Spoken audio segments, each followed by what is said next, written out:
Simple, है ना? अब आइए क्या करें? आज फिर से ग्रुप के लिए कीनिया से नेगेटिव खबर आई है, ठीक है? कीनिया के एयरपोर्ट के एक्सपेंशन की जो एक डील थी उन्होंने रद्द कर दी, एक पावर डील वहाँ के राष्ट्रपति ने रद्द कर दी इमीडिएटली। अब क्या है कि ये जो एक के बाद एक विवाद हो रहे हैं उसमें क्या है कि अदानी ग्रुप के लिए बिज़नेस का एक्सपेंशन करना और फंड रेज़ करना, दोनों चीज़ पे धक्का लगेगा, आसानी से नहीं होगा। अब स्पीड कम हो जाएगी एक्सपेंशन करने की, पैसा जुटाना ज़्यादा मुश्किल होगा। अब क्या पैसा जुटाने के लिए आप बैंक्स इंस्टीट्यूशन के पास जाएंगे, वो फूंक फूंक के कदम रखेंगे। आपको प्राइवेट डील्स में जाना पड़ेगा, मर्चेंट प्राइवेट फर्म से पैसे लेने पड़ेंगे, प्राइवेट लेंडर से लेने पड़ेंगे, उसकी कॉस्ट ज़्यादा आती है। और जो डील्स ऑलरेडी कर रखी हैं उसमें भी शायद रीनेगोशिएट हो जाए, रीनेगोशिएट जैसे कल कीनिया ने केन्या के कर साथ दिया। हुआ। सो ये सारी चीज़ें अब आएंगी धीरे धीरे।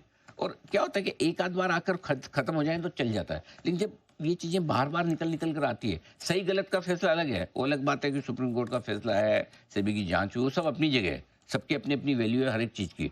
लेकिन मार्केट में क्या है, सेंटिमेंट पे मार्केट बहुत चलता है, और सेंटिमेंट है ना, लोगों का फिर लोगों को डर मन में क्या बैठ जाता है, और अचानक से सुबह उठा और कोई खराब खबर आ गई तो बड़ा रिस्की स्टॉक है, मन में ये हो जाता है ना? सो वो चीज़ें है ना अब ग्रुप पे। सो मेरा ये समझना है कैश के स्टॉक्स जो हैं वो आज भी बिकवाली थोड़ी रह सकती है, वो जल्दी से रिकवर होंगे मुझे मुश्किल लगता है। इस वक्त आपको सिंपल एक चीज़ करनी है, दोनों चीज़ मुश्किल है अदानी ग्रुप के शेयर में, ट्रेडिंग भी और इन्वेस्टमेंट भी, दोनों में रिस्क है, ठीक है? अगर आप बहुत हाई, एक तरफ तो क्या है कि मैं 20% नीचे कोई स्टॉक खरीदूंगा, जो मैं 10% नीचे रह जाएगा तो मैं ट्रेड करने का नहीं होगा। अगर आप इतना शार्प, स्किल्ड और समझदार हैं तब तो आपको वैसे भी सुनने की जरूरत नहीं मुझे ऑनेस्टली।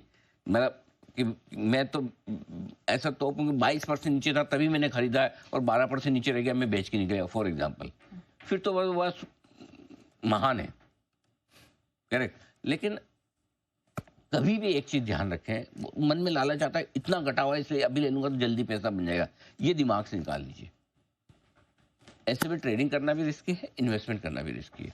शांति से वेट एंड वॉच करें, कुछ मत करें, उतार चढ़ाव भारी रहेगा, दिन में नीचे खुलकर ऊपर हो सकते हैं, ऊपर आकर नीचे आ सकते हैं, कहाँ खुलेंगे कहाँ बंद होंगे आपको पता भी नहीं चलेगा। कल भी ये हुआ, करेक्ट, कुछ रिकवर हुए कुछ नहीं हुआ। अदानी एंटरप्राइजेस 22% नीचे आकर बैन में आ गया, अदानी पोर्ट रिकवर हो गया 10%, अंबुजा 8-10% रिकवर हो गए, कोई रिकवर कैश के नहीं हुए तो नहीं हुए, किसी में लोअर सर्किट है तो है। सो आई थिंक बेहतर ये है कि शांति रखें, नया कुछ भी ना करें, ज़्यादा बढ़िया है। और अगर आप कुछ करना ही चाहते हैं तो इंट्राडे करें और बहुत छोटी पोजीशन में करें, जो ज़्यादा ठीक है, ये ध्यान में रखें। ये आपके लिए स्ट्रेटेजी होनी चाहिए। ओके। So sir